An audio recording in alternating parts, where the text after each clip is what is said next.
Hello दोस्तों, कैसे हैं आप सब। बहुत ही मज़ा आने वाला है। अभी तक रासायनिक को मतलब balancing of chemical English medium के लिए और रासायनिक समीकरणों को संतुलित करना इतने अभी तक आपको जो हिट एंड ट्रायल मेथड से बताया गया होगा कि करो और सीखो, करो और सीखो। लेकिन अब आपको मैं एक ऐसा टेक्निक बताने जा रहा हूं जिसमें आपको मैथमेटिकली प्रोसेस के थ्रू मैथमेटिकली आप उसको सॉल्व करके बड़े ही आसानी से कर सकते हो। मतलब अब आपको नंबर सोचने की कोई ज़रूरत नहीं है, बस मेथड अपनाइए और आपका क्वेश्चन बहुत ही इत्मीनान से हो जाएगा। चलिए तो आते हैं हम लोग अपने क्वेश्चन की ओर।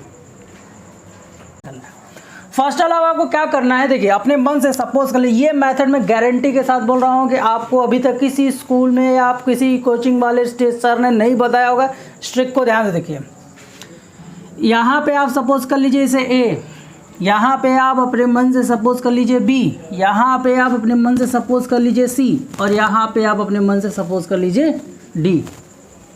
चलिए अब कंपेयर करते हैं। सॉरी यहाँ पर होगा Fe3। अब थोड़ा सा कंपेयर करते हैं LHS और RHS की ओर। तो देखा जाए इन दोनों को थोड़ा सा ध्यान से देखिएगा तो A की जो वैल्यू लग रही है 3C के बराबर लग रही है। ध्यान से देखिए, यहाँ पे F के साथ A मल्टीप्लाई और यहाँ पे F के साथ 3C मल्टीप्लाई है। दोनों का आपस में A और C इक्वल है। अब यहाँ पे देखिए हाइड्रोजन यहाँ पे B है और यहाँ पे D है। तो यहाँ पर देखा जाए तो दोनों तरफ सेम हाइड्रोजन है, तो इसका मतलब B और B और D आपस में क्या है, इक्वल है कि नहीं है। बोलिए हाँ या ना, है ना। अब यहाँ पे देखिए B और ये O के साथ है, तो यहाँ पर B और यहाँ पे O, यहाँ पे C के साथ 4 मल्टीप्लाई करोगे तो 4C हो जाएगा। ये आपका कॉम्बिनेशन बन गया। देखो फिर से ध्यान समझिए मैं क्या बताना चाह रहा हूँ। सबसे पहले आप क्या करिए, अभी तक ये ट्रिक आपको किसी ने नहीं बताया होगा। सबसे पहले आप क्या कीजिए, A B C और D लिख लीजिए, ठीक है। अब यहाँ से फिल कीजिए आयरन का अमाउंट A, यहाँ पे आयरन का अमाउंट C के साथ कितने बार है 3C। फिर यहाँ पे हाइड्रोजन का अमाउंट 2, यहाँ पे भी हाइड्रोजन का अमाउंट 2 था, इसलिए B और D आपस में इक्वल हो गए। फिर यहाँ पर B O के साथ था सिंगल B और यहाँ O के साथ C क्या था 4 टाइम्स C। अब इतना कर लेने के बाद अब इसमें एक बात देखिए, इस पूरे इक्वेशन में एक चीज़ को ध्यान देना है, सबसे बड़ा मॉलिक्यूल्स कौन है, सबसे हैवियर मॉलिक्यूल्स कौन है। अब आपने से जज कीजिए, आयरन नहीं, वाटर नहीं, ये बहुत हैवियर है, सबसे ज़्यादा हैवियर। जो उस रिएक्शन में सबसे हैवियर कंपाउंड होगा उसके जो हमने C लिया उसको आप मान लेंगे अपने मन से 1। C की वैल्यू को हम लोग सपोज कर लेंगे 1। हमेशा देखिए जो A B C और D लेंगे, जो मॉलिक्यूल सबसे ज़्यादा हैवी होगा, हैवी कैसे होगा, आयरन का आप मास देखो, ऑक्सीजन का मास, सबसे ज़्यादा हैवी कौन है, आयरन ऑक्साइड। सबसे ज़्यादा हैवी कौन है, आयरन ऑक्साइड। अब C की वैल्यू को 1 ले लीजिए और अगर आप C की वैल्यू को 1 लेते हो तो A की वैल्यू क्या हो जाएगी बेटा 3, B की वैल्यू कितनी हो जाएगी 4 और B की वैल्यू आपको मिल गई। जब B की वैल्यू आपको मिल गई 4 तो D की वैल्यू कितनी हो जाएगी 4। चलिए यहाँ पर अब हम लोग वैल्यू को यूज़ कर लेते हैं। चलिए आइए, क्या हो गया, इक्वेशन कर लिया हमने, क्या हो गया 4, A की जगह क्या रखना है हमें 3Fe प्लस B की जगह हमें क्या रखना है 4 plus 4H2O give rise to, C की जगह में क्या रखना है 1 Fe3O4 और यहाँ पर D की जगह में क्या रखना है बेटा 4 प्लस 4H2। देखिए अब आप कोई भी इक्वेशन उठा कर देख लीजिए, देखिए ध्यान से, F3 हाइड्रोजन 8 ऑक्सीजन 4 बहुत ही सिंपल तरीका। ये कोई भी आपको बताने वाला नहीं, लेकिन ये ट्रिक बहुत ही सिंपल ट्रिक है जो कि बच्चे बहुत बार हमसे प्रश्न करते थे कि सर क्या कोई ऐसी ट्रिक है जिससे हम बहुत ही आसानी से इस क्वेश्चन को सॉल्व कर सकते थे। तो मैंने कहा, मैं सोचता था कि नहीं हम भी वही पढ़े थे, लेकिन मैंने एक आपको ट्रिक बताया कि जो कि किसी भी इक्वेशन को बड़े ही आसानी से सॉल्व कर देगा। चलिए फटाफट इसे नोट करिए, फिर आते हैं नेक्स्ट क्वेश्चन पर। देखा आपने कितना मज़ेदार है। चलिए अब इस इक्वेशन को देखते हैं, ठीक है। चलिए फिर से करते हैं, फिर से अपना ट्रिक लगाते हैं। ध्यान दीजिए, यहाँ पे हमने सपोज किया A, यहाँ में हमने सपोज किया B, यहाँ पे हम अपने मन से सपोज कर लेते हैं सी और यहाँ पे हमने सपोज कर लिया डी। ठीक है ना, जैसा मैंने बोला एकदम देखो कितनी आसानी से मैं इस क्वेश्चन को ये चुटकी में करूँगा। अब यहाँ पे देखिए सी और ए के साथ सी का मल्टीप्लाई है, ठीक है, तो 6a हो गया। कितना हो गया? 6a हो गया। यहाँ पे सी के साथ कितना है बेटा? अकेला है, तो यहाँ 6a किसके बराबर हो गया? नहीं समझे, a सी के साथ 6 टाइम्स मल्टीप्लाई है तो 6a हो गया। और यहाँ पे c का पावर क्या 1 है, c एक ही है तो c हो गया। अब यहाँ पे देखिए h का, देखिए h के साथ a कितना है बेटा? 12 टाइम्स है तो 12a हो गया। और यहाँ h के साथ कितना है बेटा? 2d है। ठीक है, अगर आप इसको काटना चाहो तो काट दो, काटने के बाद कितना हो जाएगा बेटा? 6a is equal to D हो जाएगा। 6a इज इक्वल टू कितना हो जाएगा? डी। अब आइए ओ की बात करिए। ओ यहाँ पे 6 है तो a 6a और ओ यहाँ पे b के भी फॉर्म में है तो कितना होगा बेटा? 2b। और यहाँ पे o किसके फॉर्म में? दो लोगों के फॉर्म में है, एक आपका c के फॉर्म में है 2c और किसके फॉर्म में बेटा? d के फॉर्म में है, d के फॉर्म में है अकेला। d में क्या है बेटा? अकेला है। अब मैंने आपको क्या बताया? जो सबसे बड़ा मॉलिक्यूल्स हो। अब इसमें सबसे बड़ा मॉलिक्यूल्स ये है तो हम a को अपने मन से एज्यूम कितना कर लेंगे बेटा? 1। यहाँ पे सबसे बड़ा मॉलिक्यूल कौन है? a है, तो if a is equal to 1 तो a की वैल्यू को 1 रखोगे तो इसके हिसाब से c की वैल्यू कितनी मिल जाएगी बेटा? 6। यहाँ पर c की वैल्यू 6 आ गई, यहाँ से d की वैल्यू आपको कितनी मिल जाएगी बेटा? d की वैल्यू कितनी मिल जाएगी? d की वैल्यू भी आपको मिल जाएगी 6। अब आइए c और d की वैल्यू आपको पता चल चुकी है, c और d की वैल्यू आपको पता चल चुकी है। ठीक है, हाँ, c की वैल्यू पता चल चुकी है आपको, d की वैल्यू पता चल चुकी है। अब देखिए ध्यान से, a की वैल्यू हम 1 लेकर चलें। देखो a की वैल्यू हम अभी इस इक्वेशन को देखिए, a की वैल्यू हम a लेकर चलें 6 plus 2b is equal to 2। c की वैल्यू कितनी है? 6 प्लस d की वैल्यू कितनी है बेटा? 6। अब 2b बराबर 6 कितना हो गया बेटा? 12 और 6 कितना हो जाएगा? 18। ये उधर जाएगा कितना हो जाएगा बेटा? -6। तो 2b की जो वैल्यू हो जाएगी वो कितनी हो जाएगी? 12। That is b is equal to कितना हो जाएगा? 6। We have finded all the terms, we had finded all values. अब देखिए यहाँ पे कितना हो जाएगा? a की जगह 6 तो आ जाएगा आपका C6 H12 O6 plus b की वैल्यू कितनी है? 6 सॉरी a की वैल्यू 1 है और b की वैल्यू कितनी है बेटा? 6, तो 6O2 give rise to. c की वैल्यू कितनी है? c की वैल्यू 6 है, 6CO2 प्लस d की वैल्यू कितनी है? d 6 है प्लस 6H2O। कितनी आसानी से हमने इसको आसानी से कंप्लीट कर दिया। देख रहे हैं कितना समय लगा? किसी भी इक्वेशन को आप इस मेथड से अगर करेंगे तो आपको करने में बहुत ज़्यादा समय नहीं लगेगा। सबसे पहले आपको a b c d लेना है और कंपेयर करते हुए जो उसमें सबसे बड़ा मॉलिक्यूल होगा, उन सभी इक्वेशन में जो सबसे बड़ा मॉलिक्यूल होगा उसके अमाउंट को आप 1 मानेंगे और उससे वैल्यू आप फाइंड आउट कर लेंगे। आपका आंसर बड़े ही आसानी से आ जाएगा। चलिए इसे नोट कर ले, फिर आते हैं नेक्स्ट क्वेश्चन पर।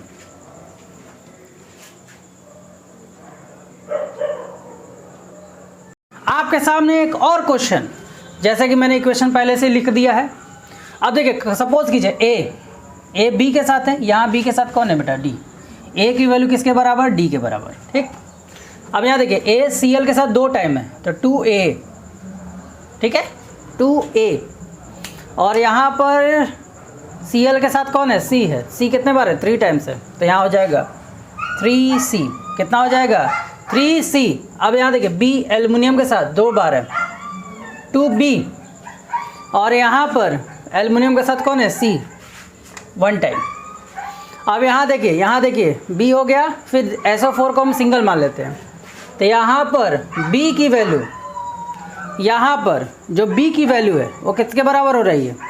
3b, सॉरी यहाँ पे 3b की वैल्यू किसके बराबर हो रही है? सिंगल d के बराबर। किसके बराबर हो रही है? सिंगल d के बराबर। अब चलिए देखते हैं इन सब में सबसे बड़ा, मैंने आपको क्या बताया, इन सब में सबसे बड़ा मॉलिक्यूल कौन है? तो सबसे बड़ा मॉलिक्यूल आपका ये, ठीक है, सबसे बड़ा मॉलिक्यूल कौन है बेटा? एल्युमिनियम सल्फेट है। तो चलिए बी की वैल्यू को हम लोग 1 मान लेते हैं। सपोज कर लीजिए बी इज इक्वल टू 1, तो b is equal to 1 suppose करते हैं, डी की वैल्यू कितनी हो जाएगी 3। फिर b is equal to 1 put करते हैं, सी की वैल्यू कितनी हो जाएगी 2। फिर डी की वैल्यू आपकी 3 है, तो ए की वैल्यू आपकी कितनी हो जा रही है 3। ए की वैल्यू कितनी हो जा रही है 3 हो जा रही है। समझ में आया? तो अब आपके पास ए की वैल्यू भी आ चुकी है और आपके पास सी की भी वैल्यू आ चुकी है, सारी वैल्यूज आ चुकी हैं। चलिए शुरू करते हैं। ए की जगह में क्या रखना है बेटा 3 रखना है, तो ये आपका हो गया 3BA Cl2 प्लस बी की जगह में क्या रखना है 1, तो बी को कोई छेड़छाड़ नहीं, Al2 SO4 का थ्राइस गिव राइज टू क्या बना है, सी की जगह में क्या रखना है 2, तो यहाँ कितना हो जाएगा 2Al Cl3 प्लस फिर डी की जगह में क्या रखना है 3, तो यहाँ हो जाएगा 3BA SO4। देखिए कितना आसानी से हो जा रहा है। बस आपको कोई ज़्यादा दिमाग नहीं है। जो मैंने ट्रिक बताया मैं 100% बता रहा हूँ, ये ट्रिक आपके स्कूल या किसी कोचिंग के सर ने आपको नहीं बताया होगा। ये बहुत ही आसान तरीका है। अब बच्चे जो है सर कभी 2 लेते हैं, कभी 3 लेते हैं, कभी प्रॉब्लम होती है, ये ट्रिक अपनाओ, कोई प्रॉब्लम नहीं है। चले एक और क्वेश्चन हम लोग इस पर सॉल्व करते हैं।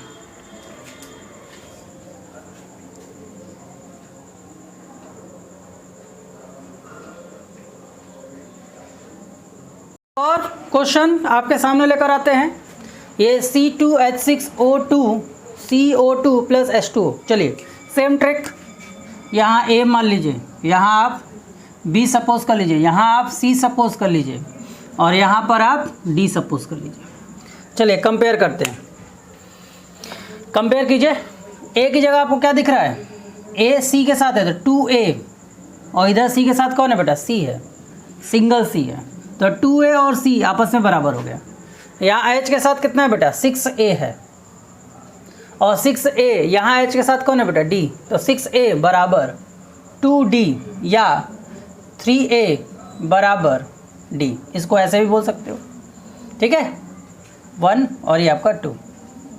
अब ध्यान दीजिए यहाँ पे B कितना है बेटा 2B है, और वहाँ पर B O के साथ है। अब O के साथ 2 लोग हैं, C भी है और D भी है, तो C कितने बार है बेटा 2 बार है, 2C प्लस D के पास क्या बेटा सिंगल। चलिए अब मैंने आपको बताया सबसे बड़ा मॉलिक्यूल एटॉमिक मास निकालोगे, सबसे ज़्यादा एटॉमिक मास इसी का आएगा। देख लो इसका निकालोगे कितना आएगा बेटा 12 प्लस 16 दूनी 32। देखो 12 ये आ रहा है, C का मास ज़्यादा आ रहा है, इसका तो 12 दूनी 24 प्लस 6 नहीं, इसका एटॉमिक मास ज़्यादा आ रहा है। जो सबसे बड़ा एलिमेंट है तो CO2 हमारा सबसे बड़ा है, तो C की वैल्यू को हम लोग 1 मान लेंगे। C की वैल्यू को हम लोग क्या मान लेंगे 1 मान लेंगे। तो चलिए C इज इक्वल टू अगर हम 1 लेते हैं, C इज इक्वल टू 1 लेते हैं, C की वैल्यू को 1 लेने पर A की वैल्यू कितनी हो जाएगी बेटा 2। A की वैल्यू कितनी हो जाएगी बेटा 2, ठीक है, समझ रहे हो। चलो आ गया, A की वैल्यू कितनी हो गई 2। अब A की वैल्यू 2 होने का इसके हिसाब से D की वैल्यू कितनी हो जाएगी 6। देखिए 2 इंटू 3 6, और यहाँ से 2B बराबर C की वैल्यू 1 2 हो गया, D की वैल्यू 6 हो गया, तो B की वैल्यू कितनी हो जाएगी 6 2 और 2C C की वैल्यू, हाँ तो 6 2 8 8 बटे में 2, B की वैल्यू कितनी हो जाएगी बेटा 4। चलिए वैल्यू पुट कर दिए और चेक करते हैं। तो A की जगह हो गया 2 C2H6 C2H6, ठीक है, और यहाँ पर C2H6 हो गया, और यहाँ पर B की जगह कितना रखना था, मैं B की जगह हमें रखना है 4, तो 4O2 plus give rise to C की जगह में कितना रखना था, अच्छा C की वैल्यू 1, तो यहाँ CO2 प्लस D की जगह में कितना रखना है 6H2O। देखिए कितने आसानी से हो जा रहा है, बहुत ही सिंपल है। अगर आप इसे करेंगे तो बहुत ही मज़ेदार तरीके से हो जाएगा। चलिए हो गया। चलिए इसी क्वेश्चन को थोड़ा सा और डिफाइन कर देते हैं, इसको हम 6 कर देते हैं। तब क्या होगा, तब देखिए तब क्या होगा, अगर ऐसा करते हैं तब क्या होगा। चलिए देखिए इधर कुछ नहीं, घबराना नहीं है। 6A मिलकर C के बराबर है, तो C 6C और यहाँ अकेला C का C, यहाँ पे कितना बेटा 6A और इधर हाइड्रोजन कितना है बेटा D के बराबर है, यहाँ हो गया 2D। कितना हो गया बेटा 2D।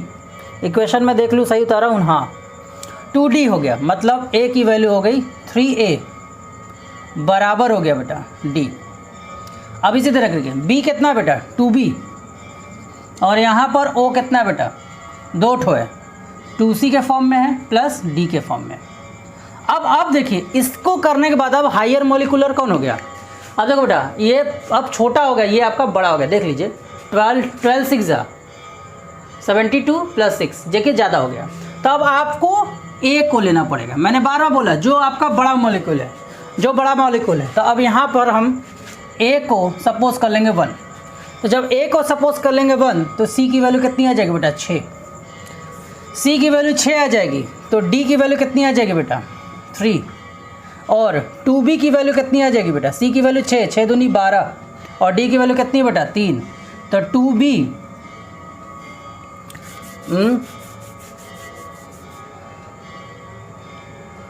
2B बराबर कितना हो गया 15 और B की वैल्यू होगी 15/2।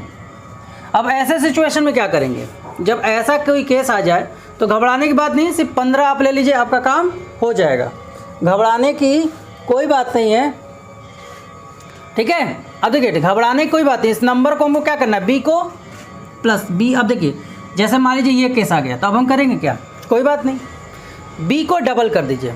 अब क्या कीजिए 2B निकालिए, तो 2B आपका कितना बेटा 15। अगर B 15 है तो B से रिलेशन किसका है, B से रिलेशन किसी का है, B का रिलेशन किसी के साथ है। तो देखिए B में प्रभाव कौन डाल रहा है, C डाल रहा है, ठीक है। B में प्रभाव कौन डाल रहा है, C डाल रहा है, मतलब सबको डबल कर दीजिए। सबको डबल करने का मतलब A की वैल्यू को 2 कर दीजिए, A की वैल्यू कितना कर दीजिए। जब ऐसा सिचुएशन आ जाए कि कभी आपका अपॉन आ जाए तब आप क्या कीजिए सबको डबल कर दीजिए, मतलब A की वैल्यू को 2, तो 2 6C S6 प्लस B की वैल्यू कितनी आई थी आपकी 15, तो यहाँ 15/2, तो आप यहाँ पे 15O2 कर दीजिए। C की वैल्यू हमारी कितनी आई थी 6, इसको आप कितना कर दीजिए 12CO2। D की वैल्यू हमारी कितनी आई थी 3, इसको क्या कर दीजिए 6H2O। देखा जाए हमारा आंसर सही है, 15/2 से मल्टीप्लाई करेंगे हो जाएगा, लेकिन हम जब भी मल्टीप्लाई करेंगे होल नंबर मल्टीप्लाई करते हैं, ठीक है। इसीलिए जब कभी आपको ऐसा केस आ जाए तो घबराना नहीं है, आप सिंपली क्या कर दिए उसको यूनिट बनाइए। अब उसमें जितने का एक में अगर आपने मल्टीप्लाई किया तो आप सब में मल्टीप्लाई का मिलाकर देख लीजिए, यहाँ पे C12, यहाँ पे भी C12, यहाँ पे हाइड्रोजन 12, यहाँ पे भी हाइड्रोजन ये 15 है, यहाँ पे भी हाइड्रोजन 12, यहाँ पे ऑक्सीजन देखिए 12 दूनी 24 और 6 30 हो गया। तो बहुत ही आसान है, इतनी आसानी से आप इसको सीख जाओगे कि आप इसको समझ ही नहीं पाओगे कि कैसे हम इक्वेशन को सॉल्व कर सकें, ठीक है। समझ में आया, कोई दिक्कत नहीं ना, बस इत्मीनान से करिए।